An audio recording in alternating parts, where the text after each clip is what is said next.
Eyewitness News at 11 in high definition. Good evening and thanks for joining us. I'm Valerie Tysaner. Mark Hiller is on assignment tonight. We start tonight with a manhunt out of Lycoming County. Williamsport police are searching for a man they believe shot and killed another man early this morning in downtown Williamsport. Investigators believe the suspect has left Williamsport and is headed south. Eyewitness News reporter Andrew Forgotch has been following this story. He has details. Like yelling outside from some girls, so I looked out the window and I saw a whole bunch of cops, and then I heard some guys yelling too. Kendra Domino got quite the wake-up call Sunday morning. She lives across the street from the Lamp House Hookah Lounge on the 400 block of West 3rd Street in Williamsport. I woke my sister up because I was scared. I was like, Lena, I think someone just died. She was able to take this picture from her bedroom window. According to police, 32-year-old Rashawn Williams shot another man outside the hookah lounge around 3 o'clock this morning. That man died at the hospital. You've lived here for a couple months now. Is there anything else that happened in around that area right there at the hookah lounge? Every weekend it's really it wakes me up every weekend because they're always so loud. At 3 in the morning, they're yelling. Police say the two, who didn't know each other, were involved in some sort of argument that started at another bar and that eventually the two wound up at the hookah lounge. Karen Marlette was eating breakfast Sunday morning at Mom's Deli and Diner, which is next door to the hookah lounge.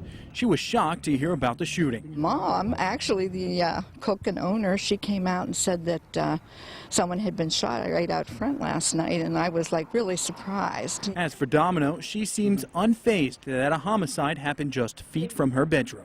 Anywhere, you can always have crime, so. Reporting in Lycoming County, I'm Andrew Forgotch, Eyewitness News. Police say the shooting victim was a 30-year-old construction worker from North Carolina. Investigators tell us he was in the area working on a construction project, but they have not yet released his name. One person was killed after crashing his motorcycle today in Schuylkill County. State police say 23-year-old Travis McGee of Shenandoah was driving his bike on a dirt road in Blythe Township around 12:30 today. He crashed into a metal gate, closing the road near Burma Road. His friends were riding behind him and called 911. McGee died at the hospital. Some utility companies are jacking up the price of power starting today.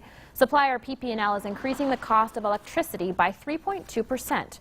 It's just one company that's bumping up prices because of demand from this winter's harsh heating season.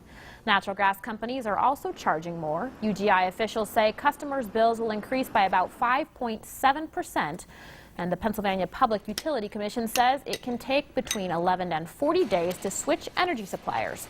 So consumers looking to switch will still feel the impact of this month's rate increase. Gas prices are also on a slight rise in places like Luzerne County. We stopped by the Valero in Drums along the North Hunter Highway, where a gallon of regular was $3.67 today. That's the average cost across the country, while AAA experts say it's up 1 cent from last week as summer driving season shifts into gear. The average cost across the Commonwealth is $3.76. Nearly $3 million were raised this weekend to make miracles happen for ill and injured kids in our community. The Children's Miracle Network raised a record $2.7 million during its annual celebration. WYOU brought in more than $1.7 million of that total during a 21-hour telethon that wrapped up this evening in Montour County. The funds go to Geisinger's Janet Weiss Children's Hospital in Danville. It's time now for your weather. Authority First Forecast. Meteorologist Kevin Dirk is in for Drew Anderson tonight. He joins us now with all the details. Kevin? Hi, Valerie. Beautiful day today, wasn't it? Plenty of sunshine out there, and look at the temperatures. Our high temperatures over at Avoca Airport, 79, 72 over in Mount Pocono, 77 Allentown, as well as Williamsport. Selinsgrove, you got to 80 degrees, not too shabby. Right now, 69 in Williamsport, 66 over at Avoca Airport. Mount Pocono, you're coming in at 52, 60 Frackville, Selinsgrove, you're at 57. High pressure over is going to keep our skies clear for tonight. It's going to start off with sunshine tomorrow, but you can see those clouds starting to move in through West Virginia, Ohio, and into southern Pennsylvania. Yeah, okay, but tonight, it's going to be clear. It's going to be clear out there, and tomorrow morning when you go off to work, it's going to be sunny. Temperatures dropping into the low 50s for tonight, Valerie, but I'm afraid we got some rain to talk about, and it's coming up in just a few minutes. All right, Kevin, but like you were saying, it was very warm today, and those warm temperatures did mean a lot of really great business for some of our local ice cream shops in the area. Wow. In fact, Eyewitness News stopped by Blue Ribbon Dairy in Exeter, and they've been scooping out homemade ice cream for nearly 70 years. The store was packed today with people who say the shop is a community staple. My husband and his workers make the mix from scratch, and then from the mix the ice cream is made. We run the ice cream machine just about every single day. So happy that it's summertime and ice cream time. Blue Ribbon Dairy isn't the only store selling homemade ice cream in Luzerne County. In fact, Sprinkles and Shakes ice cream is just down the road in Plains Township. They serve frozen treats with a twist. No more counting dollars, we'll be counting stars. Columbia County held its version of American Idol today. 12 finalists from area high schools took the stage at Bloomsburg University for the first Columbia Teen Star musical competition. The students were selected from nearly 200 young musicians who tried out. Guest judges included Christian Porter, the Stroudsburg singer who competed on NBC's The Voice last year. First Columbia Bank and Trust has been holding the contest for the last 4 years as a way of supporting performing arts. We're so amazed. These kids some of them are, 10th grade students, and they're able to come out and just show us their stuff, and they have a great time doing it. So we're really proud of all of them. This year's 2 winners were selected, 1 singer and 1 in the instrumental category, and all proceeds from ticket sales do go to high school music departments in Columbia County. Well, children filled with community spirit helped kick off the St. Jude's International Festival this weekend. The Mountaintop Festival doubles as a fundraiser for the needy. St. Jude's asked everyone attending the international themed event to bring a can of food, and the food goes to the Commission on Economic Opportunity organization. People attending the festival got to sample ethnic food and see some local bands perform.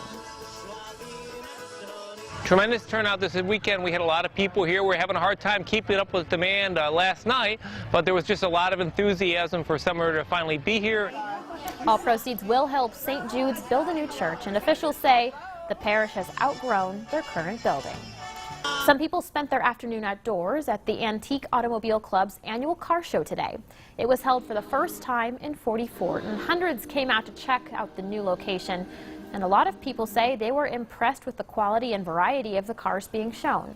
Organizers decided to move from their previous location at Luzerne Community College because the show's attendance had been steadily dropping.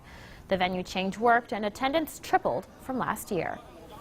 The location itself is just in the middle of Scranton and Wilkes-Barre, so we kind of get everybody from the surrounding area. All proceeds from the car show go to the Boy Scouts and other local charities. Well, Wyoming County got a taste of bluegrass twang this weekend. The strumming of banjos and guitars filled Lazybrook Park in Tunkhannock today. Several bands, including headline acts the Roys, the Boxcars, took the stage during NEPA's Bluegrass Festival. Some people took advantage of the nice weather and camped out at the park. Oh, it's excellent because there's food vendors here. You don't have to bring food, and the music has been fabulous. Really a great experience. This was the 7th year for the NEPA Bluegrass Festival. Coming up on Eyewitness News, how the energy industry is helping college students land jobs. The Phillies and Mets just can't get enough of each other. They're in a 5-game series right now, and today was the 3rd straight game that they went to extra innings. I'll have those highlights, plus we'll run down the first round of high school state softball and baseball.